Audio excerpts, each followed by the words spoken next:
Hello, beautiful humans. Welcome to another episode of Role Models, Juicy Conversations with Beautiful Humans. I'm Jennifer Norman, founder of the Human Beauty Movement and your host. This podcast thrives on your support, so if you like what you hear, follow us, rate us, review us, and share this episode with everyone you know across your networks. Mental health is such an important subject matter, and so today we're going to discuss the topic of mental illness. I want to do my part to erase prejudice against people with mental illness, and so I'm passing the mic today to my special guest, Rabbi Alfredo Borowdowski. Alfredo is also known as the Bipolar Rabbi. In June 2013, Rabbi Alfredo was arrested for impersonating a police officer. Shortly after that, he was fired from his job. He was ridiculed in the press as the Road Rage Rabbi. And it took some time, but things eventually turned around when Rabbi Alfredo discovered the power of positive psychology. In his upcoming interactive book, The Wisdom of Mental Illness, Finding Strength in Your Struggles, Rabbi Alfredo teaches us all how we can move mental illness from stigma to dignity. Welcome, Rabbi Alfredo. It's such a pleasure to be here, Jennifer. Thank you for giving me this opportunity to share my story and to bring dignity to mental illness. It is my honor. Now, first, can you tell us about your diagnosis? What is bipolar disorder? Well, I am the bipolar rabbi. Then clearly I am all out there. There is not a mental illness that fits all. I think that mental illness, we need to look at case by case. Then I can tell you a little clearly bipolar has to be with mood change, fluctuations. There is manic period. There are periods of depression. In my case, I have more mania than depression. Then I get hyperactive. I have endless energy. With that endless energy, I have a lot of creativity, but also my judgment decreases. My sense of infallibility and grandiosity, I can do everything. I can conquer the world. I take, Jennifer, 20 projects at the same time. You know, when I was on my worst mania, I was writing 3 books simultaneously. I was not sleeping. I was not eating. I was going to work before they even opened the building. Then I was in some way erratic on my behavior. And what happened with my bipolar, as mania takes over, I take the risk of burning out. Yeah. Of not being dangerous, because people who have a mental illness, there is a misconception, you know to whom they are dangerous? Mostly to themselves. The first victim of somebody with mental illness is the self, okay? Then I was not taking care of myself. Bipolar is this pendulum where you go from depression to mania. Some people do it rapidly. They have rapid change moods. Some people like me, it's more seasonal. During the summer, I get manic. And during the winter, I get more depressed. But with time, I was able to recognize my patterns. Okay, and that's what I suggest with people with bipolar. Usually there are some patterns. Begin learning who you are. You know, how the seasons, how the months of the year trigger you. Interesting. And I was just going to ask if it was predominantly genetic or environmental, and it sounds like it's a mixture of both. Yes, we are beginning to understand how the brain works. I mean, it's such a complex organism, and we're making tremendous progress. But I think that 100 years from now, Jennifer, we're going to look back and we are going to feel that we are in the prehistoric times, we are in the cave times of brain knowledge, and we are in the infancy, actually, of how the brain works. It's so true. You know, my son has a genetic disorder, and I can recall when he was diagnosed, there was so very little known genetically and neurologically about his condition. Now there's a little bit more, but there's still such a long way to go. So I totally agree with you when it comes to us and our opportunity to learn more and know more. So when were you diagnosed with bipolar disorder? Well, I had to crash in order to be diagnosed. I mean, you mentioned I was impersonating a police officer,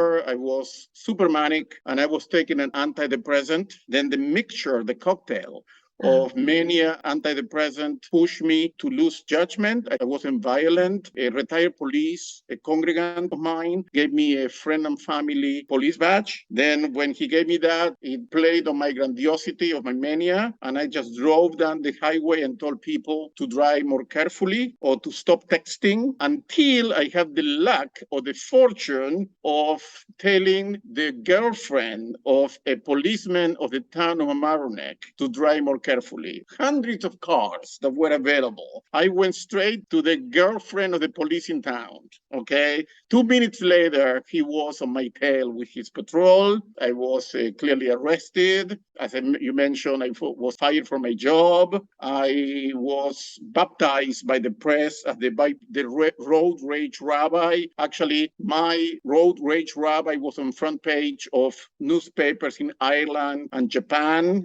Such a big deal. But, I was a rabbi. It was clearly a juicy news. And through that process, I was hospitalized. And only at that point, I was diagnosed bipolar, really late in life. I was over 50. Imagine if I would have been diagnosed on my 20s, I would have had a different life. Then I want to tell everybody listening is that you feel or somebody tells you from your family that there is something off. That at certain periods you are too energetic, that you lack judgment. Go to a professional. Okay, don't wait until you crash like I did. And my life is so much better, Jennifer, now that I'm taking care of myself. It has radically changed for the best. Then I was lucky that I was arrested, actually, and that brought me to the hospital, and I was able to take care of myself. Now, clearly before that, you mentioned that you were on antidepressants and it was a bad mixture, a bad cocktail in terms of reacting with the mania that you had. So you did know that you had a history of some sort of illness or disorder, and you just didn't know that it was bipolar until that moment that you got into the hospital and received this new diagnosis. And I think that's important because there is an interrelatability between certain of these diagnoses, whether it be depression or mania or schizophrenia or, yes, even bipolar disorder. Isn't that right? Well, my wife told me many times you had to go to see somebody. She got tough on me. I mean, she said, you're going. And when I went to the psychiatrist with mania, I lied. I lied to keep my mania. Because when you're manic, you're enjoying life. You have energy, you have creativity, okay? You don't want to give it up. Then I went to the psychiatrist and I told a story about depression and depression and depression and depression. And logically, the psychiatrist gave me an antidepressant, but when I went to see him like a couple of weeks later and he saw me, he said, Alfredo, something here is not right. But what did I do? I said, well, the one who is not right is you. I feel better than ever. And I never went back. And he called me and he left messages and I never went back because the mania made me feel great. I don't want this to be taken away from me. Then I ran away from my psychiatrist. I have a couple of months of antidepressant. Then I have my candy available. And it was summer. Summer for me is a season of mania with the sun and with exercising. The sun and the long days trigger my mania. And they gave me a badge. Okay. The badge, by the way, the courtesy badges should be illegal. I'm not trying to justify my actions. But by the same token, I think that people in position of authority giving to friend and family a replica of the badge clearly to get off their own violations, because what else are you going to use them for? Should be illegal, okay? Again, I don't want to make excuses, but I have to say that I don't know what else I would have done without the badge, okay? Maybe spend all my money, okay? Things like that. But I think that the issue of criminality for me was directly related to being enabled by that badge. That's what happened, Jennifer. Regardless of my wife begging me to continue going to the psychiatrist, I sneaked out. And so you knew that there was something imbalanced, but you didn't necessarily see it as debilitating. You actually looked at it as something that was a positive and a benefit and perhaps a gift. When you are in a room and there is an air conditioner and you're working and suddenly you turn it off and you say, oh my God, it was making so much noise, so much white noise. You didn't even know it because you were in the noise. Then I had bipolar since for decades. It was already the white noise. It was my way of life. I felt that something was off, always. But by the same token, it became my natural way of being. And unfortunately, I needed a disruption. I needed a crisis to turn off the air conditioner for a minute to be able to take care of myself. The wisdom that I would like to share with people listening, the wisdom is to listen to those who love you and may tell you, take care of yourself, something is not right, and listen to yourself. Do not wait for a crisis to go to a psychiatrist, to a therapist or a social worker. Don't wait until the crisis comes, which is the way that happens with many people. They take care of themselves once they crash against the wall. It's not necessary. You can avoid it. Yeah. And I was just going to say, you are a highly intelligent, highly functioning human being. Clearly, you are highly educated. You've got a law degree from the University of Buenos Aires. You've got a doctorate of Jewish philosophy from the Jewish Theological Seminary, a Glean Fellowship for Entrepreneurial Spirituality from Columbia University Business School, and a master's of social work degree from Adelphi University. So your mental illness didn't impact your ability to learn or function. And so it's easy to see how somebody can be very comfortable or not necessarily think that anything is necessarily wrong until something very severe happens. But I was curious, aside from the seasonality, are there other triggers for your mental illness to all of a sudden come about? Well, don't relate to me if I don't sleep well for a week. Okay, for me, sleeping is crucial. Okay, exercising for me is crucial. I can tell you, this rabbi practices MMA, mixed martial arts. Wow. I go to a UFC high-level training of martial arts and MMA, and I enjoy it. I am almost 60, and I still fighting with the 20 years old. But for me, it's essential to have to do that. Now, as to my degrees, yes, I have even many more that I didn't mention to you. Then, yes, the mania, that's what's good. You have endless energy, you have creativity. But looking back, Jennifer, I rather would have had 2 degrees. We focus in life and not 20 degrees going all over. Then it's a mixed blessing. I don't regret. I love to study and I like to accomplish things. But my mania also was like a machine that was never, full. And I went from project to project to project. I couldn't focus. And that's part of the mania. And the mania, it takes away from you the possibility of reflecting. Yeah. You are highly effective. You are able, like me, to have a passion for learning. But by the same token, you dance in too many melodies at the same time. Then that's something that people can also recognize, you can recognize in yourself. What is your capacity to focus? What is your balance between creativity and effectiveness? These are all indications of your health. I agree. Now, why don't we talk about the turnaround? Because clearly you were hospitalized. And then after a period of time, you found the power of positive psychology. Tell our listeners about that. Then I was actually arrested in 4 different counties, and I have 4 different trials going on. The police representative in Westchester, where I live, said that they would make an exemplar out of me. Then between the press and being an exemplar, things were tough. And for 8 months, my lawyer said, lay low. We cannot get a deal. And lay low meant for me depression.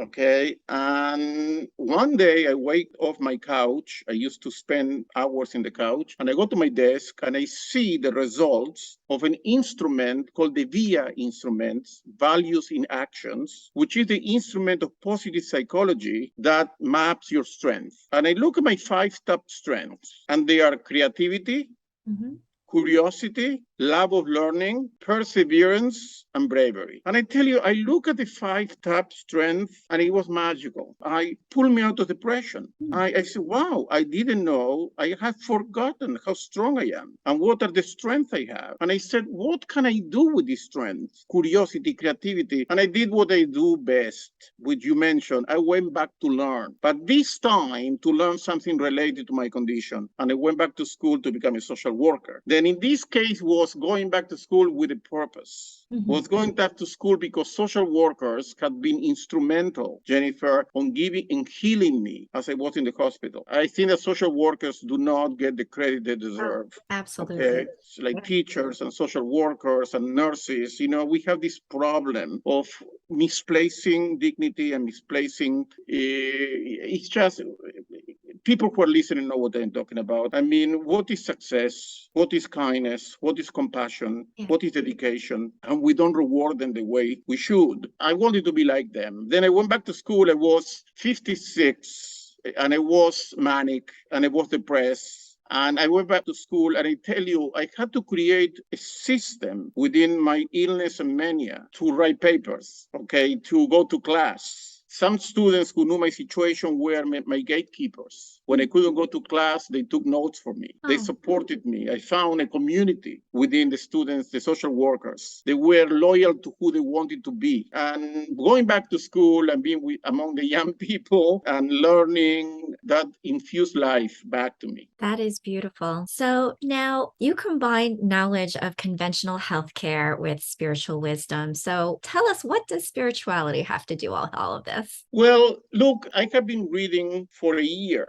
articles, scientific articles, evidence-based articles on the relationship of spirituality and mental health. And I tell you, article at article by the most prestigious scientists, many by the way, by the British Psychiatrists Royal Association, by broad studies done in California by the government, they all show that praying for many people is beneficial for mental health. Mm-hmm. That prayer in many forms, individual prayer, communal prayer, are wonderful to diminish depression. And it makes sense because when you are oppressed within yourself, you are limited within yourself. And prayer is an attempt to transcend the self into something beyond that in some way breaks the chains of depression. Then religion also and spirituality studies show gives a framework of meaning to the person. Mm-hmm. Okay? And a life without meaning is depressive life. And certainly the power of spirituality and religion is in community. And if you find the right community, regardless of who you believe, then you have a supporting group. Then the other thing about spirituality, Jennifer, is that I do spirituality because it has an holistic view of the person. Yeah. I don't see the person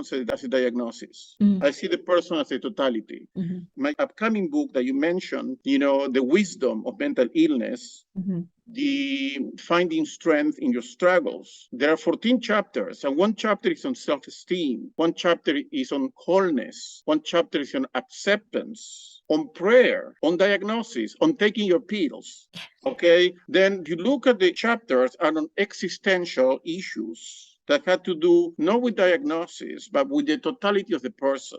By the way, let me tell you that the book is a very special book because it's an interactive book. Mm. Every chapter has multiple links where the reader just click on the link, is sent to a dedicated website, and the person shares his or her wisdom about mental illness. And the goal is to create a community of wisdom of mental illness, which we don't have. It's all about how we are defective when we talk about mental illness. I want to turn things around. Let's share our wisdom. And that's the way to fight stigma. Yes. To give wisdom to the world, not to beg compassion, but to give an added value to society, to be respected for our wisdom. I saw on your website that you say, I believe that it's like not empathy, but dignity. Yes, exactly. We don't want empathy, okay? Well, we want empathy, okay? Give us all the empathy you want, okay? But we want dignity. Dignity comes from the self. Dignity comes from what you give and not what others give you. Dignity comes from keeping your head high. And what I want people with mental illness is to find their self-worth. Mm-hmm. And once they find their self-worth, they are going to emanate confidence and wisdom to society. Mm-hmm. Okay, that's for me the path to move from stigma to dignity. Can you share with us some of the takeaways from positive psychology? Yes, traditional psychology is mostly about fixing you, about traumas. Okay, you go with a problem. And by the way, that's great because, show me a person without a trauma. Okay, then, I go to the psychologist every week, to therapy every week, and actually I go to a psychoanalyst, which is school of preference basically by all Argentinians. You go to Argentina, they have more psychoanalysts per capita than any other city in the world, Buenos Aires. Oh. It's the capital of psychoanalysis. But what positive psychology shows is that we all have strength, and we need to rely on what works as much as what does not work. And studies show that 2/3 of people cannot mention their own strengths. And how can you flourish in life? How can you thrive in life? You don't know the tools by which you can create your life. Then when I work with people and when I coach people, what we do is establish the strength of the person. And what happens is that once you establish the strength, self-esteem increases immediately. And the other thing that happens is that once you know your strength, you immediately ask the question, what do I do with them? Then by knowing your strength, you move immediately to goals. because you say, I am strong. What can I do? I have, in my case, love of learning. What can I learn? I am curious. What can I explore? I am creative. What can I create? Then positive psychology immediately moves you into state of achievement and flourishing. Mm. And I've seen, by the way, transformations, incredible transformations when people say, really? That's my strength? You know, Alfredo, I didn't know it. Wow. Marvelous. Now, what are some of those things that you would want to say to people suffering with mental illness? Look, first of all, you are not guilty of anything, okay? I don't think that you were given a mental illness because you deserve it. I think that it's random, even if it's genetic, and there is a genetic component that you got it genetically is random too. I believe that you have to make meaning of mental illness, not because you deserve it, but because you have it. Okay, and once you have it, then okay, let's make lemonade out of it. Now, I also believe that who else but you knows more about resilience, courage, hope, darkness, bravery, endurance than you. Tell me some other person who has gone through experiences where all those negative and positive emotions had played in your life. What you have not done, as I see with people with mental illness, go through the process of transforming your experience into wisdom, to articulate your pain and suffering into wisdom. You know, I tell you a story, Jennifer. I was hospitalized once, and then I went into what is called the outpatient program, which is a daily program. You come to the hospital in the morning and you go home later on. And I was looking at the workshops I had there. Look at the workshops. What is your style of anger? How do you fight? How do you go through conflict? And I was sitting at my home and looking at the workshop and say, wait a minute, who told you that I am angry? Who told you that I have conflicts? And who told you that I am fighting? Why nobody asked me the following? Alfredo, you've been in a psychiatric ward for 10 days. Tell me what you have learned about hope. Tell me what you have learned about compassion, being with other people who are suffering. Tell me what you have learned about freedom, that you lost it and now you have it again. Why nobody asked me about the positive things I've learned and I can teach? We have a systemic problem in which we are focusing always in what is effective and what we can fix. And nobody's asking people with mental illness, what is your teaching? And then what I would say, people listening, Jennifer, your question is, you are masters of life. You are natural life coaches. Shift your mind. Begin asking yourself the question, what can I teach? Have a journal. Each time you go through a crisis, sit down and write the takes away, okay? Let the community of people with mental illness become a community of wisdom. That's my quest. And what would you say to caregivers of those with mental illness? Oh, the heroes of the story, the silent heroes. I know you did not choose this one, my friends, okay? I feel more for you than people with mental illness. You know, you ask me, my greatest respect is for those who are taking care of us. You didn't choose this life. You could have had a different life. I know that feeling, but you need to know the reward of loving, the reward of bringing dignity to a person. I can't think about something of higher degree of humanity. I want to recognize you and recognize all the people who have taken care of me, so many of them, professionals and family and my community. I don't think I would have made it without them. And I don't think that we'd have real venues to cherish the caregivers. They are on the background all the time. This is 24/7 commitment, 24/7. That's something I struggle with, Jennifer. I ask myself the question, what can we do for them? I mean, at least we should have a universal day of spa for all caregivers, okay? Great idea. Something, I don't know, you know, I just want you to know, for me, you're number one, caregivers, number one. Rabbi Alfredo Borowdowski, thank you so much for shining a light on mental illness today. People with mental illness, you are not broken. Look at the positives. Look at all that you can channel into the good that you can bring to the world and all of the people that you can touch in a positive way with the lessons that you have. Everyone, please take a look at the show notes to follow Rabbi Alfredo on his journey and learn about what he has in store and all of the life coaching that he can offer to those of you who are out there with mental illness and caregivers. Thank you so much, Rabbi Alfredo. I wish you a blessed day. Thank you, Jennifer. Thank you, everybody.